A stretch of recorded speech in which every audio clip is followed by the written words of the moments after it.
Bonjour à tous, bienvenue dans cette vidéo où on va faire un petit compte rendu d'un rendez-vous qu'on a eu avec une intervenante qui développe l'activité Validus, donc qui soit dit en passant a atteint le rang d'émeraude et elle développe son réseau sur Dubaï. Mais au-delà de son succès dans Validus, elle a des compétences qui nous intéressent plus particulièrement pour cette vidéo, vu que de métier, elle est consultante en investissement à Dubaï et surtout qu'elle a un Master 2 en finance islamique, donc elle est bien placée pour savoir qu'il est possible pour un musulman pratiquant de trader, mais sous certaines conditions qu'on verra dans la vidéo du coup. Et quand elle a découvert Validus, elle, sa priorité, c'était de voir si Validus était conforme à la religion. Donc elle a vérifié par elle-même et elle a fait vérifier par son professeur de fac le certificat de la GIFS que Validus a. Et il s'avère que oui, la GIFS c'est un cabinet connu dans le milieu et que le certificat fait bien foi, tout simplement. Et en plus de ça, elle a passé beaucoup de temps avec Mansour Tawafi, donc le vice-président des ventes de Validus, pour éclaircir ce point-là et tout est bien conforme. Elle nous a fait aussi comprendre l'importance de s'informer par rapport à ça, parce que l'ignorance peut vite entraîner le rejet. Donc c'est important d'avoir les bonnes définitions et connaître les vrais concepts. Parce qu'il ne faut pas oublier que dans le mot marché financier, il y a le mot marché. Et ces règles-là, à la base, ont été créées pour les marchés classiques, où on achète et vend nos produits alimentaires ou autres.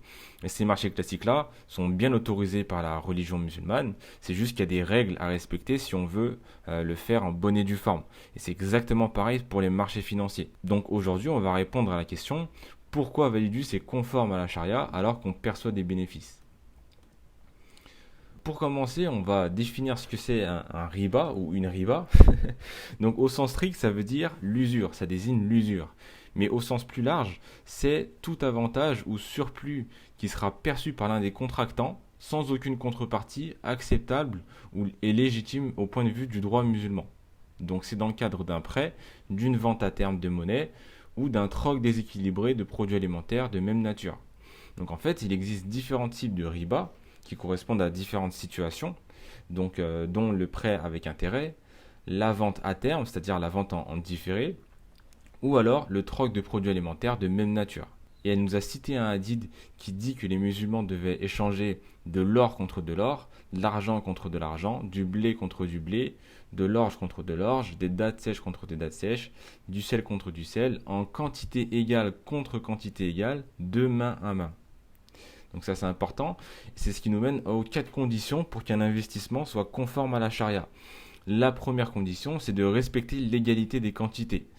Donc en fait, on peut échanger des devises monétaires si on respecte l'égalité des quantités au moment de la transaction. Donc on doit respecter le prix du marché au final. C'est ça l'idée. Et en sachant par exemple qu'un dollar, ça représente donc 0,9 euros, on ne peut pas acheter 2 euros avec 1 dollar. Parce que ça ne respecte pas les quantités aux yeux du marché. Ça ne respecte pas le prix que le marché a défini tout simplement. La deuxième condition, c'est que l'échange doit être fait de main à main. La transaction de monnaie ne doit pas se faire de manière différée.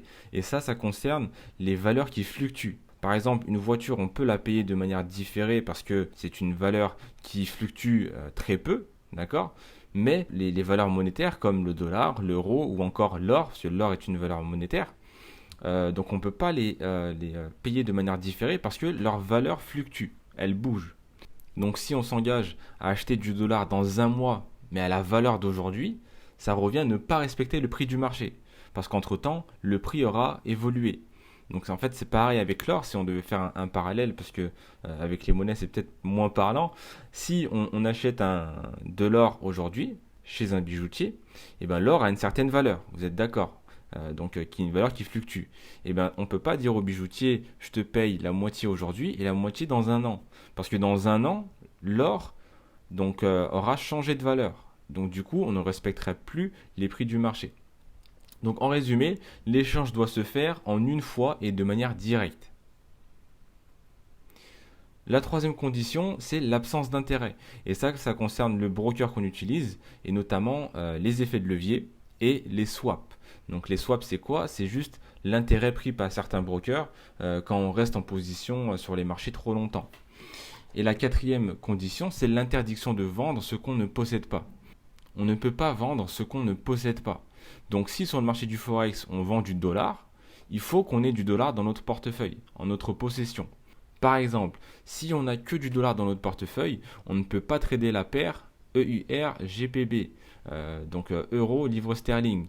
Parce que la paire euro-livre sterling, ça revient à acheter de l'euro avec des livres sterling, donc en vendant des livres sterling. Mais pour ça, il faut d'abord acheter des livres sterling avec nos dollars et ensuite acheter de l'euro. Donc voilà pour ça, on ne peut pas vendre ce qu'on ne possède pas. Et donc voilà pour la quatrième condition. Et la GIFS a vérifié toutes ces conditions et elles sont bien respectées par Validus. La GIFS a aussi vérifié le contrat de transaction, donc c'est-à-dire l'accord que Validus a avec ses clients.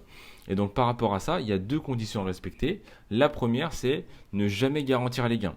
Parce que si la société garantit les gains, là on tombe dans de l'intérêt. Et donc du coup interdit.